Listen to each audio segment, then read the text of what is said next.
The political preferences of evangelical Christians are an important topic to the secular press for the simple reason that there are a lot of evangelicals. We make up approximately 25% of the voting public. So we are an extremely important voting bloc.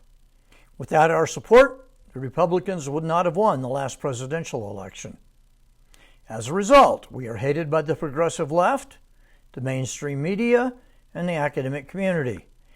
They suggest our motives are racism, white nationalism, misogyny, and a host of other sins. Letters to the New York Times routinely suggest we are knuckle-dragging Neanderthals, holding back polite society and an impediment to social improvement. Now, what are we to make of all this? Well, first and foremost, it is true that in the last several elections, we have voted overwhelmingly Republican. Looking at Ryan Burge's numbers, we see that in 2024, 83% of white evangelicals voted for Trump. But even if you include non-white evangelicals, the support was 75%. If you dig deeper, you find that the more an evangelical attends church, an indication of stronger commitment, the more Republican they become. If you attend an evangelical church that is predominantly white, 90% of your fellow congregants voted for Donald Trump. But if you attend a black or Hispanic evangelical church, over half the people you go to church with voted the same way. There are evangelical leaders who criticize the Republican-leaning tendencies of their brethren, arguing that we should stand above the fray in order to win others to our cause. This is ridiculous. We won't win the left by capitulating to its anti-God and anti-Christian posture. Anyway, we aren't called by God to try to cozy up to the world.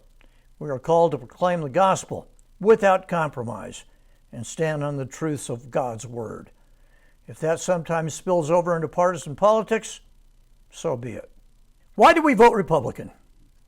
The Republican Party does not hold our values completely or consistently, but it comes closer than the Democratic Party. Remember, political parties fluctuate over time. 100 years ago, the Democratic Party ran an outspoken evangelical for president 3 times. But at this point in history, evangelicals are more comfortable with the Republican Party's platform.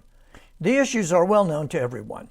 We are pro-life, we favor traditional marriage, we are strong on law and order, we are strong advocates of religious freedom, a freedom that is constantly under siege from the left. We favor educational freedom of choice. We oppose state-sponsored euthanasia. We favor the rights of the individual over DEI-imposed quota systems. For the progressive left, politics is their religion and they vote accordingly. Evangelicals already have a religion. We follow Jesus Christ. We do not depend on politics to give meaning to our lives. Given these convictions, there is little wonder evangelicals favor the Republicans and view the Democrats with suspicion. Andrew Walker sums it up nicely, quote, "The Republican Party, though imperfect, flawed, and full of shortcomings, fully deserving of criticism, supports and maintains an openness toward the values of Christians that the modern Democratic Party simply does not." End quote. Walker goes on to point out that the modern Democratic Party has become aligned with a secular progressive framework that is incompatible with a biblical moral vision.